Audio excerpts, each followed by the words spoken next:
ቀደምት ዘመናት ላይ በትንሽዬ መንደር ውስጥ ጆን የሚባል ግለሰብ ይኖራል። ጆን ከጓደኞቹ ጋር ጥሩ ጊዜ ያሳልፋል። ሆኖም ግን ለብቻው ሲሆን ድብርትና ትካዜ ይውጣዋል። ምክንያቱም ደግሞ አንድና አንድ ነው፣ እድል አይቀናውም። ጆን ማንኛውንም ስራ ልስራ ካለ ሁል ጊዜም ቢሆን ይበላሽበታል። በዚህ እድሉ በጣም ይናደዳል፣ በሁኔታዎችም ይበሳጫል። ሁል ጊዜ እንዳዘነው ለብቻው አንድን ስራ ሊሰራ ከጀመረ ያ ስራው ወይ ይበላሽበታል ወይ ይጠፋበታል። ንግድ እንኳን ጀምሮ የሚሸጠውን ንብረት ሁሌ እንደተበላሸበት፣ እናም በዚህ እድሉ ክፉኛ አዝኖ ተክዞ እንደተቀመጠ ነው። እናም ከዚህ ምሬቱ የሚወጣበትን አንድ ተግባር መተግበር እንደሚያስፈልገው ከራሱ ጋር በውጣ ውረድ ማሰብ ጀመረ። የእንጨት ስራው አልተሳካለትም። ሆኖም አትክልቶችን ተክሎ ካደጉ በኋላ እነሱን ነቅሎ ለመሸጥ ያስባል። ብዙም አልቆየም። ያሰበውን ሐሳብ ወደ ተግባር ለመተግበር ጥቂት ቀናት ብቻ ነው የፈጁበት። ወዲያውም የእርሻን ቦታ ይገዛና ማረስ ይጀምራል፣ መኮትኮት ይጀምራል። ሌት ተቀን ምንም ሳይደክመውና ሳይታክት እነሱ መንከባከብ ይጀምራል። የዘራውም ቲማቲም ነበር። የዘራውን ቲማቲም ውሃ በማጠጣት አረሞችን በመንቀል እነሱን በመኮትኮት ጊዜውን ያሳልፋል። በጥቂት ወራቶች ውስጥ ፍሬ ያመጣለት። በዚህ ሁኔታው በጣም ደስተኛ ይሆናል ጆን። ፈገግታው ፊቱ ላይ ይታይበታል። ያለምንም ችግር ቲማቲም አድጎለታል። አሁን የቀረው እነሱን ለቅሞ ወደ ገበያ መሄድ ነው። እናም ለቀመና ወዲያው ወደ ገበያ መሄድ ጀመረ። ትንሽም እንደተጓዘ ያቺ ጠማማ እድሉ አሁንም አለቀቀችው መሰለኝ። ትንሽ እንደሄደ መንገድ ላይ አደናቅፎት የያዘው ቲማቲም እንዳለ ይደፋበታል። ጆን በጣም ነው የተበሳጨው።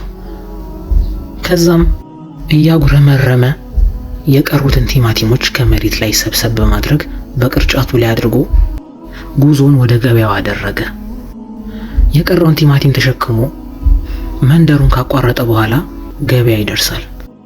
ገበያ ከደረሰ ወዲህ በተከራያ ትንሽዬ መደብ ላይ አርግቶ ቲማቲሙን መቸብቸብ ይጀምራል።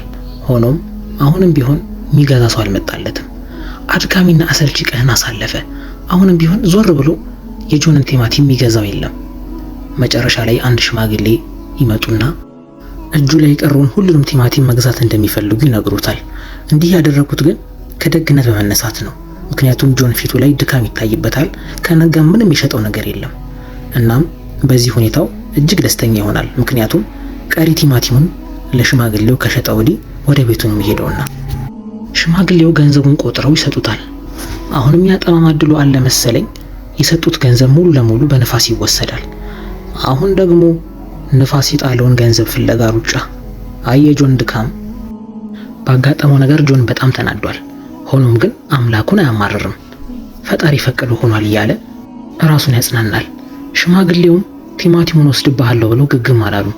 በጣም ስላሳዘናቸው ቲማቲሙን እንደማይወስዱትና ያንኑ ቲማቲም መልሶ እንዲሸጥና ገንዘብ እንዲያገኝ እድል ይሰጡታል። በዚህ ሁኔታ ጆን በጣም ደስተኛ ይሆናል። ሽማግሌውን ግለሰብ እያመሰገነ ቲማቲሙን ከተቀበለ ወዲህ ሙሉ ለሙሉ አመስግኖም ሳይጨርስ ያ ጠማማ እድሉ አሁንም ከተፋለበት። ቲማቲሙን ሌባ ወሰደው። አሁንም ሩጫ ከሌባው ጋር። የጆን እድል ብዙ ጊዜ ጆን መጥፎ ነገር ካጋጠመው ወዲህ አስከትሎ ጥሩ ነገር ይከተለዋል። ያም ጥሩ ነገር ነው፣ ሌባው ተያዘለት። የአካባቢው መንደርተኞች፣ ገበያ ውስጥ ያሉ ሰዎች ተረባርበው ሌባውን ይይዙለታል። ጆንም በደስታ ላጥላጥ እያለ ቲማቲሙን ሊቀበል ሲሄድ ሌባው ብቻ ነው ያለው። ትንሽ ዞር ብሎ ሲመለከት ቲማቲሙ እንዳለ ተደፍጭቶ አልቋል። አሁንስ እያለ በደረሰበት ነገር እየተበሳጨ ጸጉሩን እያሻሸ ገበያው መሃል ቁጭ ብሏል። ይሄኔ የቀድሞ ሽማግሌ አሁንም መጥቶ እሱን ማጽናናት ይጀምራል። ምንም ችግር እንደማይነካው ጓደኛ እንዳለውና ያም ጓደኛው ሀብታም እንደሆነ እሱ እንደሚያስተዋውቀው ይነግረዋል። ጆን ትንሽ ከነዴቱ በረድ ይልለታል። ብዙም ሳይቆይ ሽማግሌ አለው ያሉት ሀብታሙ ግለሰብ ወደ ገበያው ይመጣል። ወዲያውም ከጆን ጋር ይተዋወቃል። ይህ ሀብታሙ ሰውዬ ጆንን ካየው ወዲህ እሱን በቀጥታ ያናግረዋል። የደረሰበት ችግር ብዙ እንደሆነና እሱም ታግሶ ነገሩን እንዳሳለፈው ይሄ ጥንካሬው ደግሞ ወደር የማይገኝለት የልብ ስጦታ መሆኑን ስለተረዳ ከሱ ጋር ስራ እንደሚሰራ ይነግረዋል። ሀብታሙ ሰውዬ ጨርቅ ነጋዴ ስለሆነ ከሀብታሙ ጋር ስራ እንዲሰራ ለጆን እድል ያቀርብለታል። ጆን ይሄኔ 32 ጥርሱ እስኪታይ ድረስ በፈገግታና በደስተኝነት ይስቃል። ከዛም ወዲያው ጆን ሀብታሙን ግለሰብ ያመሰግነዋል እንዲህ አይነት እድል ስላመቻቸለት፣ እንዲሁም ወደ ስራው አሁኑኑ መግባት እንደሚፈልግ ይነግረዋል። ከዛም ወደ ስራው ካስገባው ወዲህ ስራ እንዴት እንደሚሰራ፣ ጨርቆቹ እንዴት እንደሚደረደሩ፣ እንዴት ለደንበኛ መሸጥ እንዳለበት ያስተምረዋል። ጆንም በጥቂት ቀናት ውስጥ ስራውን ይለምድና በሚገባ ስራውን ይሰራል። የሆነ ጊዜም ሀብታሙ ሰውዬ ለጆን ራቅ ወዳለ ከተማ ልኮት ለንግድ የሚሆኑ ብዙ ጨርቆችን ገዝቶ እንዲመጣ ትዕዛዝ ያስተላልፍለታል። ከዛም ለጨርቅ መግዣ የሚሆን ብዙ ገንዘብን በእጁ አሸክሞት ወደ ገበያው ይልከዋል። ጆንም ረጅም ጉዞና አድካሚ ጉዞ ቢሆንበትም ለስራው ካለው ጉጉት የተነሳ ምንም ሳይሰለች የሰጠውን ገንዘብ ይዞ ወደ ከተማው መሄድ ይጀምራል። መንገዱ ሩቅ ነው፣ ድካም አለ፣ ረሃብ አለ። ያንን ተቋቁሞም ቢሆን ወደ ከተማው ደረሰ። ከተማው እንደደረሰ ሀብታሙ ሰውዬ ወዳዘዘው ጨርቅ ሻጭ ፍለጋ ይጀምራል። ብዙም አላደከመውም፣ ወዲያው ያገኘዋል። ሰላምታን ከሰጠው ወዲህ ከሩቅ መንደር እንደመጣና ጨርቅ ሊገዛው እንደፈለገ ይነግረዋል። ባለ ሱቁም እሱ የሚፈልገው ጨርቅ እንደሌለ ያስረዳዋል። በዚህ ሰዓት ትንሽ ይናደዳል ጆን፣ ፊቱ ላይም ጥርጣሬ ይታይበታል። ሆኖም ግን የት እንደሆነ በአመክሮ ይጠይቀዋል። ያኔም ባለ ሱቁ ከተማው ጠርዝ ላይ ወዳለች ትንሽዬ መንደር ውስጥ የምትገኝ ጨርቅ መሸጫ አለችና እዛ ሄዶ እንዲፈልግ ይጠቁመዋል። ጆንም በሁኔታው ይናደዳል። ምክንያቱም አገኘው ብሎ ሲገባ ሌላ ቦታ ጠቀሙ፣ ሌላ ጉዞ ይሁን ብቻ እያለ ጉዞውን ቀጠለ። በስተመጨረሻም ነጋዴ ወደ ጠቆመው የንግድ ማዕከል ይገባል። አካባቢው በጫጫታና በተለያዩ ዕጣን ሽታዎች ተውዷል። ለዚህኛው ሽማግሌ የመጣበትን ሁኔታ ካስረዳ ወዲህ ሽማግሌውም ጨርቅ ቤቱን ይጠቁመዋል። ከዛም ወዲያው ጨርቅ ቤቱን ያገኘዋል። እናም እንደቆሙ የሚፈልገውን አይነት ጨርቅ ከመረጠ ወዲህ በገንዘብ ይስማማሉ። ከዛም ይህ ነጋዴ ለጆን ሁሉንም ጨርቆች ይሰጠዋል። ጆንም ገንዘቡን ወዲያውኑ አውጥቶ ይከፍለዋል። ምንም ሳያርፍ የተሰጠውን ጨርቅ በመሸከም ጆን ጉዞ ይጀምራል። ተመልሶ ወደዛ አድካሚና ረጅም ወደ ሆነው ጉዞ።